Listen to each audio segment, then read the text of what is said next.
Rétro Hebdo. Rétro Hebdo. Rétrospective hebdomadaire de l'actualité sur la radio Indoundi Culture. Bienvenue fidèles auditeurs dans la rétrospective hebdomadaire de l'actualité, dont voici d'abord le sommaire.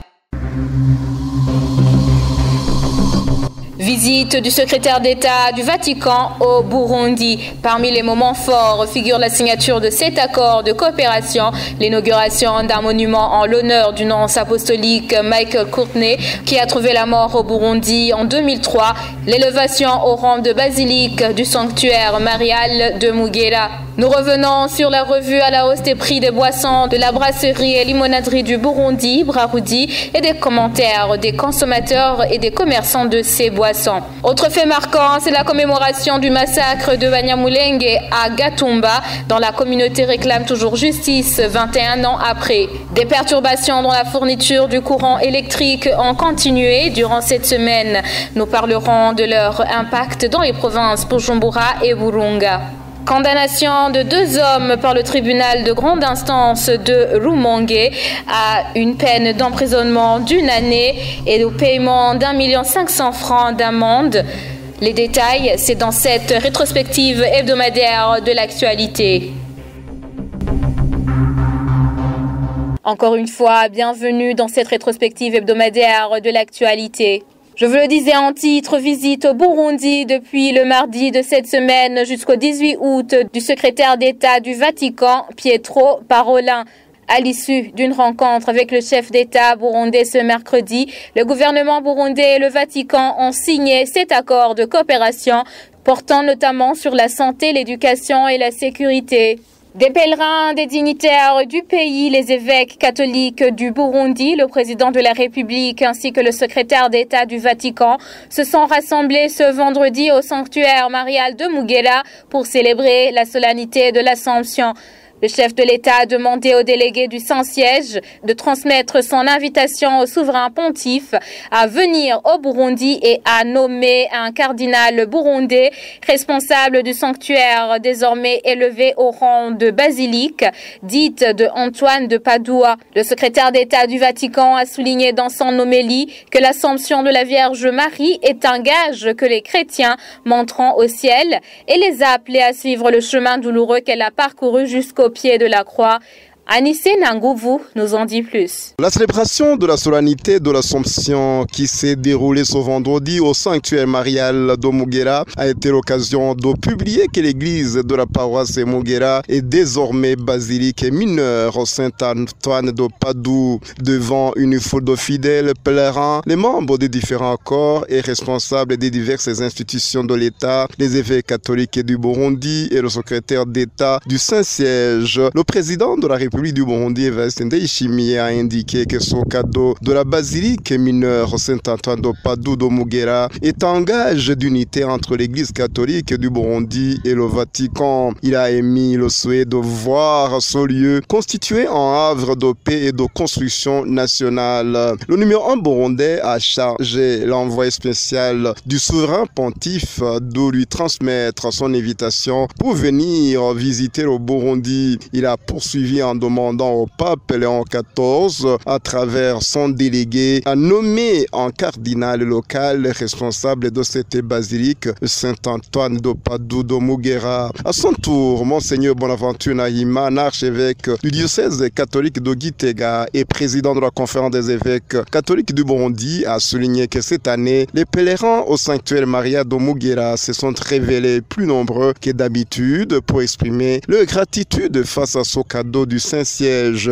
Le secrétaire d'État du Saint-Siège, cardinal Pietro Parolin, après une séance de bénédiction de 2 minarets de l'église de la paroisse Mugera, avant de dire la messe, a signifié que cette solennité de l'Assomption est une occasion d'annoncer ce cadeau extraordinaire du Saint-Siège de la basilique mineure Saint-Antoine de Padoue de Mugera. Il a alors exprimé sa gratitude et sympathie à l'endroit de la foule de pèlerins en leur signifiant que ce sont juste la basilique est vivante, partant la basilique est majeure. Il a souligné que le Saint-Siège n'a pas attendu l'érection d'un nouveau temple de Dieu, mais est parti plutôt du passé de cette église de la paroisse Mugera comme première cathédrale du Burundi. Dans son homélie, il a signifié que l'ascension de la Sainte Vierge Marie est un témoignage rassurant que les chrétiens monteront également au ciel et les a ainsi appelés à suivre le chemin douloureux de la Sainte Vierge jusqu'au pied de la croix. Le gouvernement du Saint-Siège réclame toujours de la lumière sur l'assassinat de l'ancien nonce apostolique au Burundi, survenu en décembre 2003 à Minago, dans l'ancienne province de Rumonge. En marge des cérémonies d'inauguration ce jeudi d'un monument en l'honneur de ce représentant du pape, Michael Courtney, à Minago même, et l'inauguration d'un centre de santé, le secrétaire d'État du Vatican, cardinal Pietro Parolin, en visite au Burundi, a invité toutes les parties prenantes à réunir leurs forces afin que du bien puisse jaillir d'un drame survenu ce jour-là. Écoutez plutôt le cardinal Pietro Parolin, il est le secrétaire d'État du Saint-Siège. Il faudrait que l'événement tragique dont cet endroit a été le théâtre confirme l'adage selon lequel Dieu écrit droit sur des lignes courbes. Autorités étatiques comme pasteurs, nous devrions unir nos efforts pour œuvrer à ce que du bien jaillisse d'un drame que nous ne pouvons pas comprendre. L'un des biens que nous devons viser, outre les belles initiatives qui nous rassemblent en ce lieu aujourd'hui, c'est la justice. Dans le cas présent, la justice exige que toute la lumière nécessaire soit faite sur la disparition tragique du prélat. Le Saint-Siège, qui n'a jamais cessé de le demander à l'État burundais, apprécie vivement tout ce qui était entrepris pour que la mémoire de Courtney soit honorée aussi par la justice. Je remercie le président de la République et les autorités pour ce qui a commencé à être fait dans ce sens. Pietro Parolin, il est le secrétaire d'État du Vatican. La communauté Banyamulenge réclame toujours justice après 21 ans du massacre du 13 août 2004 qui a emporté plus de 160 personnes en plus des blessés et disparus. La communauté procédait à la commémoration de ce massacre ce mercredi, mais a déploré le silence qui règne autour du dossier. Nolis Douimana s'était rendu au site mémorial à Gatumba. Voici son récit. Nous sommes là au site mémorial des victimes du massacre de Banyamulenge au camp des réfugiés à Gatumba, à environ une quinzaine de kilomètres depuis la capitale économique Bujumbura, vers la frontière entre le Burundi et la République démocratique du Congo. C'est sous le soleil de plomb vers 13h ce mercredi. Des jeunes filles et garçons en t-shirt noir tenant des photos de l'air disparus entonnent des chants de tristesse au moment où des familles déposent tour à tour des gerbes de fleurs au monument des victimes de cet assassinat ciblé, des cauchemars alors selon une femme interrogée. Et dans son discours de circonstances, Lazare Sebitereko, parlant au nom de la communauté Banyamulenge, a de nouveau déploré le silence qui règne autour du dossier, signe selon lui de l'absence d'une volonté manifeste afin que la vérité éclate au grand jour. Il y a peut-être le manque de la volonté, que ce soit au niveau des Nations Unies, que ce soit au niveau des pays différents impliqués, qui devaient en fait nous aider à trouver une justice. S'ils veulent, aujourd'hui, on peut avoir la justice. S'ils ne veulent pas, on ne peut pas vraiment les forcer. Avec l'accentuation des atrocités ciblant encore des tribus et communautés, notamment à l'est de la République démocratique du Congo, pays d'origine de ces mêmes réfugiés, M. Sebitereko se dit inquiet comme la communauté tout entière, raison de plaider pour une paix durable et pour tous.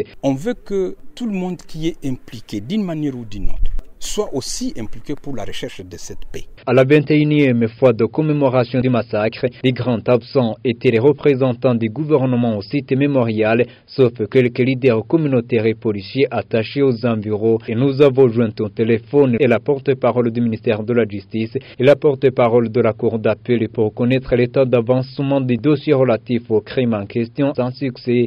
Mais la communauté Banyamulenge dit avoir porté plainte même auprès des juridictions internationales, tout comme à l'Organisation des Nations Unies, auquel elle compte toujours espoir. A rappeler seulement que le massacre du 13 août 2004 a coûté la vie à 166 réfugiés Banyamulenge à Gatumba, péri sur le champ, et causé plus de 200 blessés parmi et des handicapés et disparus. La communauté Banyamulenge doit avoir vécu les atrocités d'Ijar depuis une soixantaine d'années environ. Le tribunal de grande instance Rumonge a condamné ce jeudi 2 hommes reconnus coupables de trafic illégal du carburant à une peine d'emprisonnement d'une année ferme et au paiement d'1,5 million burundais d'amende.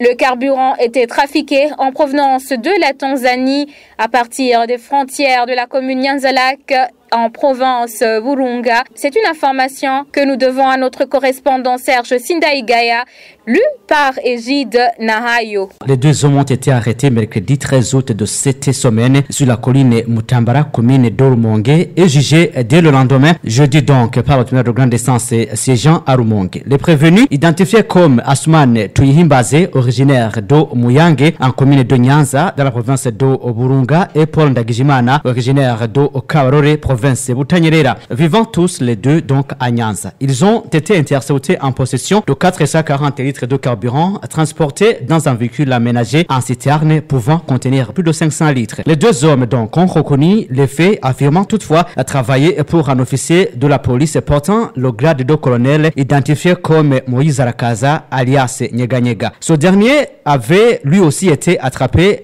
dans la même commune d'Orumonge avec 60 litres d'essence, mais il aurait échappé après des menaces avec son fusil aux policiers laissant ce carburant. Le ministère public avait initialement requis une peine de 6 mois d'emprisonnement et une amende de 600 000 francs burundais ainsi qu'une indemnité de 500 000 francs burundais au profit de l'État. Toutefois, après délibération, le tribunal de grande instance a condamné chacun des accusés à un emprisonnement ferme, une amende d'1 million de francs burundais et a payé 500 000 francs d'indemnité à l'État. Le véhicule saisi a été confisqué au profit de l'État et les 500 litres de carburant seront vendus aux enchères au prix officiel, les recettes devant être versées au trésor public. Ce carburant, selon les autorités, proviendrait de la Tanzanie et entrerait au Burundi par les frontières de la commune de Nyanza, province de Burunga. Contacté pour savoir si l'instigateur présumé de ce commerce illicite de carburant avait été arrêté, l'administrateur de la commune Rumonge, Augustin Minani, nous a renvoyé vers le président du tribunal de grande instance de Rumonge, lequel est resté injoignable par téléphone. Et par ailleurs, dans la commune d'Omusongati, un incendie s'est déclaré ce jeudi donc sur la route nationale numéro 11 reliant Giharo à la province de Buhumuza. Une moto transportant 8 bidons de carburant en provenance de Tanzanie a pris feu après qu'un bidon a explosé. La moto et la cargaison ont été entièrement détruites, mais le carburant est sorti indemne. Contactée, l'administratrice communale de Musongati, Claudine Nyoyitungira, a indiqué ne pas encore être informée de l'incident, étant occupée aux préparatifs de la visite présidentielle. Courte pause et poursuivons cette rétrospective hebdomadaire de l'actualité. Rétro Hebdo. Chez les éleveurs et les commerçants de produits laitiers exerçant en commune Bubanza de la province Bujumbura contre les perturbations observées dans la fourniture de l'énergie électrique au niveau de l'étendue du territoire national. Ils regrettent un travail à perte. L'impact est presque similaire chez les bouchers et les consommateurs de la viande dans la ville de Bujumbura qui déplorent également un travail à perte aussi longtemps que le problème demeure sans solution. Des consommateurs interrogés craignent de consommer de la viande avariée. Jean de Dieu Naïmana pour plus de précisions. Arrivés sur différents marchés de la ville de Bujumbura où sont vendues les viandes, nous sommes accueillis par des odeurs nauséabondes suite aux viandes avariées. Des bouchers opérant dans ces marchés de la ville de Bujumbura soulignent qu'ils ne peuvent presque plus vaquer à leurs activités ce dernier temps. Quand il y a de la viande qui n'est pas fraîche, personne n'en achète car la viande est avariée et nos clients savent qu'il n'y a pas de courant électrique. S'ils constatent que la viande n'est pas fraîche, les clients ne se dirigent pas vers ta table. La table est pleine d'eau mouche comme la table là-bas, car c'est de la viande achetée la veille. Un client n'achètera pas de la viande avariée. Toute cette viande observée partout, elle est avariée. Aucun client ne peut l'acheter en l'état. Même si la viande est exposée ici, nous allons l'enlever et aller jeter tout ça.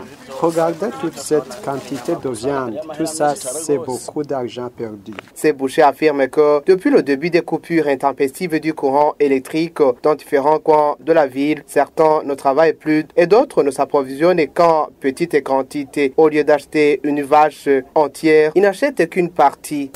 Certains ont abandonné leur métier momentanément car la perte est énorme. Mais nous qui avons des ménages et avons beaucoup de besoins, nous continuons sans autre choix. En tant qu'homme, tu dois faire face à tous les défis. Nous persévérons tout de même et espérons en la grâce divine, mais nous enregistrons des pertes. Si la situation perdure, vous ne trouverez plus de bouchers au marché.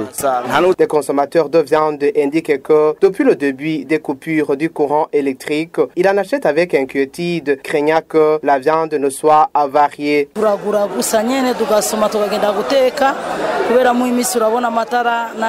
Les bouchers et les consommateurs de viande plaident pour un retour de la situation à la normale à la date annoncée par la Régie des eaux, le 14 août du mois en cours. Nous avons entendu le rendez-vous du 14 août et attendons avec espérance. S'ils respectent leur délai, que le retour à la normale s'ensuit. Cela serait d'une grande aide pour nous. Des bouchers qui auparavant achetaient 3 vaches précisent actuellement s'approvisionner que la moitié d'une vache. Ceux qui s'approvisionnaient à 300 kg de viande, ils s'approvisionnent en 50 kg, craignant que leurs marchandises ne soient avariées. Et à Burunga, les commerçants comme les consommateurs de la farine, de manioc ou du maïs ne savent plus à quel sens se vouer. Le travail des commerçants ou celui des meuniers est complètement à l'arrêt. Et Gide Nahayo nous en dit plus. Les personnes travaillant dans la production de la farine de manioc, par exemple à Makamba, au chef-lieu de la province de Burunga, affirment que leur activité est actuellement à l'arrêt depuis plusieurs jours en raison de l'absence d'électricité dans cette partie sud du pays, indique une femme rencontrée à un endroit appelé Kwibereshi. Le manioc, puisque nous n'avons pas d'électricité, nous ne vendons plus rien. Nos clients disent qu'ils n'ont pas où aller faire montre. C'est comme si la vie ne marchait plus pour nous, car nous passons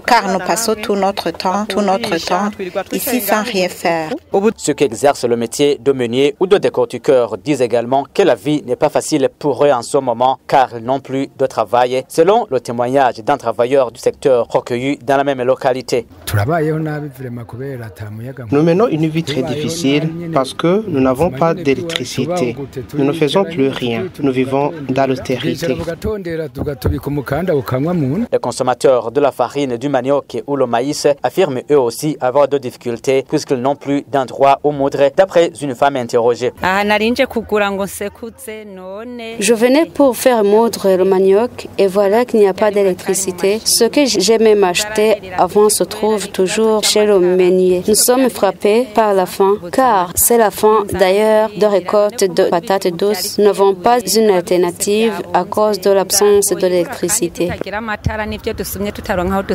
Selon des informations recueillies auprès des habitants du chef-lieu de la province de Burunga, la coupure d'électricité qui touche actuellement le sud ainsi que d'autres régions du pays s'est aggravée par rapport aux coupures sporadiques qui étaient déjà fréquentes à Makamba. Cela étant, le directeur général de la Régie des eaux, Jean-Albert Manigomba, avait rassuré ce lundi que les travaux de raccordement du nouveau poste de Louis-Lidi ayant en grande partie occasionné ces perturbations dans la fourniture de l'énergie électrique avancent normalement et avait promis que la situation serait de retour à la normale jusqu'à ce jeudi. Dans quelques poussières de secondes, la suite de cette rétrospective hebdomadaire de l'actualité. Rétro Hebdo. Pose de la première pierre ce samedi du projet de construction du chemin de fer Uvinza-Musongati de 300 km sur la colline Rubara en commune Musongati de la province Burunga. Les hautes autorités du Burundi ont rehaussé de leur présence dans cette activité. Du côté de la Tanzanie, le gouvernement étaient représentés par le Premier ministre Kassim Majaliwa. Les autorités des deux pays ont affirmé que le chemin de fer contribuera dans l'amélioration du transport et la création d'emplois, ainsi que la réduction des coûts de transport des marchandises importées par le Burundi via la Tanzanie, mais aussi l'augmentation du volume de marchandises échangées entre le Burundi et la République démocratique et la République unie de Tanzanie. Je vous l'avais dit en titre, la brasserie et limonaderie du Burundi a revu à la hausse les prix de ses boissons. Dans un communiqué publié ce mardi et qui est entré en vigueur à partir de ce mercredi, la Braroudi a justifié la révision de ses prix par l'augmentation continue des coûts de production, notamment le prix des matières premières, des pièces de rechange et d'autres intrants essentiels à ces opérations. À ce propos, à Gitega, capitale politique, des consommateurs des boissons de la Braroudi espèrent que la revue à la hausse des prix permettra leur disponibilité dans leurs points de vente et en quantité suffisante. Cette hausse de prix de boissons produites par la Braroudi ne passe pas inaperçue en province Burunga, dans le sud du pays. Consommateurs et commerçants expriment leur mécontentement, évoquant un coût devenu trop élevé pour eux, des ruptures récurrentes et un manque de contrôle sur les tarifs officiels. N'est-ce pas, Serge Sindaïgaya? Ces consommateurs de boissons produites par la Braroudi disent ne pas avoir bien accueilli la décision de revoir les prix à la hausse. Certains estiment que ces tarifs sont devenus trop élevés alors que le pouvoir d'achat de la population reste le même. Ils se sont référés à quelque chose pour revoir les prix à la hausse, peut-être pour qu'ils aient un bénéfice, mais ils n'ont pas pensé aux consommateurs. Si une boisson qui coûtait 3500 est revue à la hausse et que nos sources de revenus restent inchangées, celui qui prenait 2 bouteilles en prendra une ou il sera même dans l'incapacité de s'en procurer. Nous avons mal accueilli cela à cause de la pauvreté qui prévaut. Ils ont augmenté le prix et les vendeurs vont ajouter leur marge. Nous les consommateurs, avec cette précarité, allons en pâtir. Beaucoup affirment que même après cette augmentation, rien ne garantit que les boissons seront disponibles en quantité suffisante pour que ceux qui en consomment puissent étancher leur soif sans attendre longtemps, comme cela était le cas auparavant. Si la hausse de prix équivalait à la disponibilité, ce serait bien. Qui pourra en consommera, en cas d'incapacité de s'en procurer, il abandonnera. Mais que celui qui en a les moyens puisse en avoir.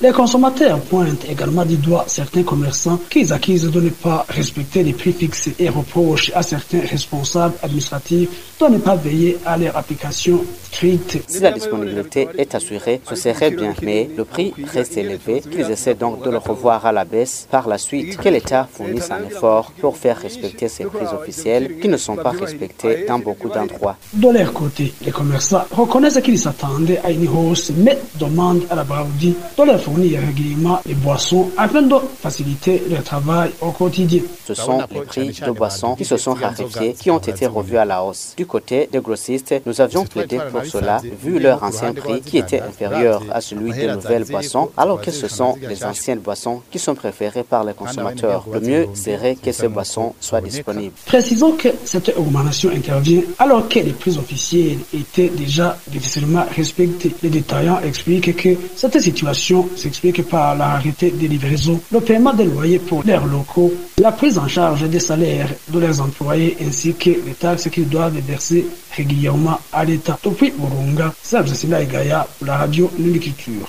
Inquiétude chez les parents d'élèves du quartier Nyaounyegeri en zone mobilisée de la commune Nahangwa en province Bujumbura suite à l'insuffisance des bons pupitres dans des écoles. Alors que la rentrée scolaire approche à grands pas, ils plaident pour la disponibilisation du matériel scolaire afin que leurs enfants puissent suivre les cours dans de bonnes conditions d'apprentissage. Olivier Kwizera, reportage.